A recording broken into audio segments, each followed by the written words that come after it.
The New York Jets have a huge opportunity to finally capture their true X receiver of the future, and this is how they can do it. But first, let's go over the pros of this scenario, and before we dive into it, hey Jet fans, welcome back to another video on Jack Talks Jets, and today we are going to be discussing a possible scenario of the New York Jets possibly trading up with a team such as the Commanders or the Cleveland Browns to get Ohio State wide receiver Carnell Tate in the first round of the 2026 NFL Draft. So currently, as we look at it right now, the draft is currently 8 days away. The Jets currently have pick number 2, who will most likely be filled by either linebacker Arvell Reese or edge David Bailey. Now, we look beyond that. Look at pick 16. There are so many options that the New York Jets can go. They can go the offensive line route with Vega Ione if he's still on the board. They can pull the trigger on a quarterback like Ty Simpson, highly doubtful, but you can never count it out. Or the most possible scenario, which is most likely going to be a pass catcher at pick 16, unless the New York Jets feel like it is necessary to trade up for Carnell Tate.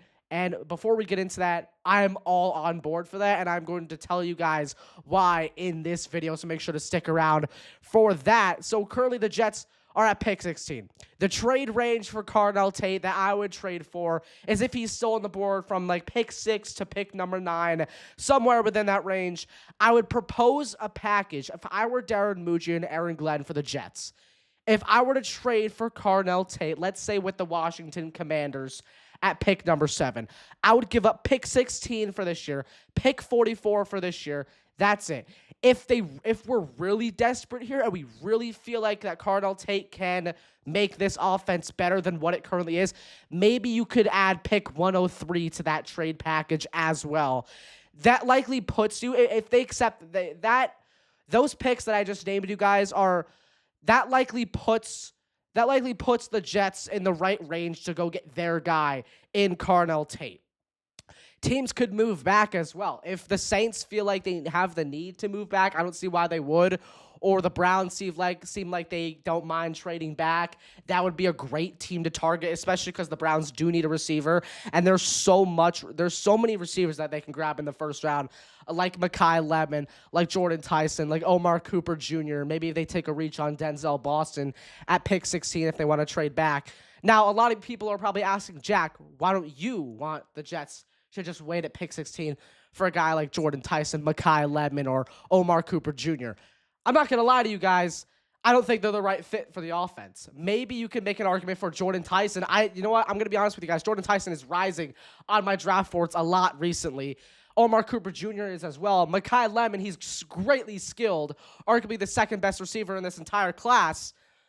But I don't want him. I really don't. I don't think he's a good scheme fit for the Jets. I don't think the Jets need that type of receiver. They don't need another slot receiver. Sure, he sounds very appealing, but the Jets need that big-bodied, true X receiver on their team, which is something they've been lacking for many years now.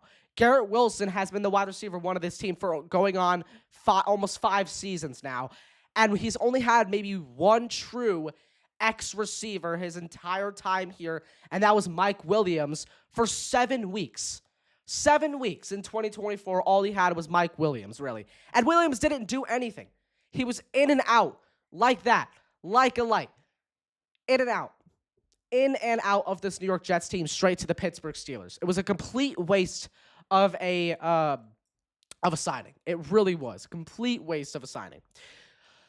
So now you have to look, right? You cannot draft, if you're looking at Mekhi Lemon here, you're drafting another slot receiver.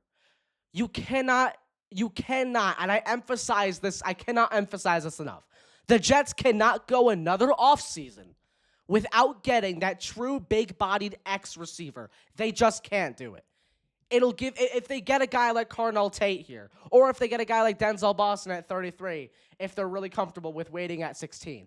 You let the offense stretch the field vertically more. You not only give Garrett Wilson more breathing room, in the receiving game, you also give Breece Hall more breathing room in the box. Because teams saw how weak the Jets were in that receiver room last year. They didn't worry about it as much as the skill as the offensive line or the skill that Breece Hall has, so they stacked the box way more. Now, granted, Breece Hall still had 5.4 average yards per carry, sure, but that's no reason not to just ignore not having that true X receiver who could do so much more than just be an outside good receiver, especially with a guy like Carnell Tate. Tate is so good at contested catches. He is so good at tracking that ball. His track is absolutely amazing, and he is so good at managing the boundary. If the Jets can get a guy like that, I would be ecstatic. If they could trade up for a guy like that, phenomenal. That would be phenomenal for Gangrene. The real problem is, right, there's another huge issue with if the Jets cannot get arguably the best pass catcher in this entire draft in Carnell Tate. The Jets offense has been ranked bottom 10 for the last decade. I cannot lie to you guys right now. Bottom 10 offense for the last decade.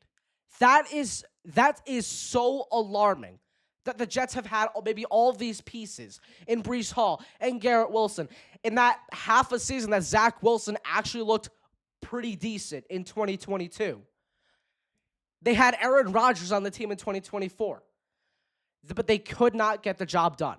If you're going to look to escape that hole, you have to build for the future. The Jets are not a win-now team. They are not. And that is one of my biggest concerns. They were such a win-now team in the draft over the past 5 seasons. I think that's a huge reason why they were bottom 10, because they didn't think for the future. Now, I think if they think for the future here, you get your quarterback of the future in the 2027 NFL draft. Once you have that quarterback, whether that be Arch Manning, Lenore Sellers, Jaden Mayava, Dante Moore, Julian Sayin, who knows? Once you get that quarterback, you have your slot receiver in Garrett Wilson, who is already arguably a top 10 receiver in the NFL right now. And you have your true big-bodied X receiver who can work very well in the boundary and get those contested catches in Carnell Tate. Now, sure, could you get Denzel Boston at pick 16 or pick 33? Sure. Could you get Kenyon Sadiq at pick 16, which I would love that still? Yes, you can. But there is no way that you can look yourself in the mirror and tell yourself that you'd rather have Denzel Boston, who's good but can be inconsistent at times, over a guy like Carnell Tate. There's just no reason why anybody should think that, in my opinion. That just shouldn't be the bottom line. The reason why, and honestly, I think you consider it, again, for the fact that elite talent over multiple average players, I think that's a good point. It fixes a major need instantly, filling that receiver hole that the Jets are still lacking, and it adds you that big X receiver. I know I've said it a ton of times this episode, but I'm going to continue to preach that the Jets need an X receiver because they don't have one. It helps the future quarterback immediately. It even helps Geno Smith this season to not look like how we did last season in Las Vegas.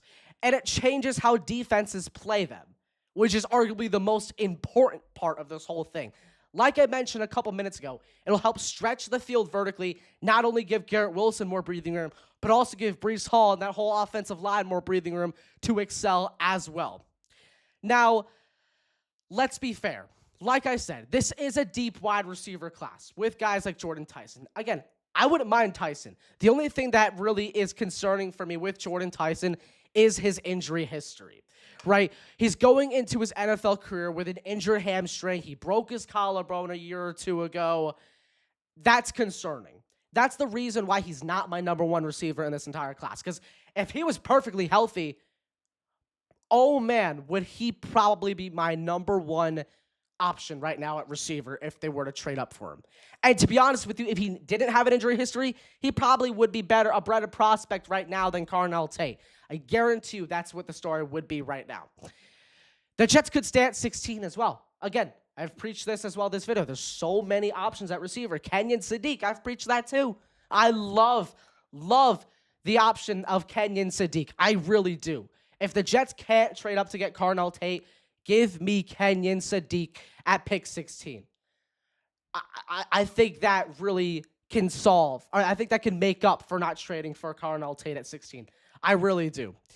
The Jets could address O-line as well. Vega Ione, not my best option. I don't want Vega Ione. I think guard is it's the weakest spot. I would say right guard right now is the weakest spot. Well, it depends on where Tippmann is. I think if Tippmann's playing right guard, then left guard. I believe Tippmann's playing right guard. So I'm gonna say it's left guard. That's our weakest point right now on the offensive line. But that doesn't mean you use a first-round pick to go get one, right? Dylan Parham, he's probably going to be our starting left guard entering 2026. There's no way that you go out and get a guy who is not guaranteed to have a starting role in that upcoming season. You don't use a first round pick on a guy unless it's a quarterback who is not going to be starting that year. That just can't happen. I'm sorry. It cannot happen. For the Jets' sake, they have 4 picks in the top 50 this year. You better get 3 out of those 4 picks better be starting by week 1. I think pick 2 should definitely be starting. Pick 16 should definitely be starting. And pick 33 should probably be starting as well. Because pick 33 still has the same value as a first-round pick in the NFL draft. That's how many teams and many analysts and many NFL GMs view pick 33. So who knows, right? There are so many options the Jets could go, but I think that they should go Carnell Tate, strictly off of, his skill, his contested catch ability, and his ability to work the boundary. I think all of those check boxes are my top 3 points on why they should go get Carnell Tate. As I have highlights playing on the screen right here, I'm just going to let you guys view them for a couple seconds, and then see if you guys' mind are changed, or if you're already high on Carnell Tate, just be impressed even more on him.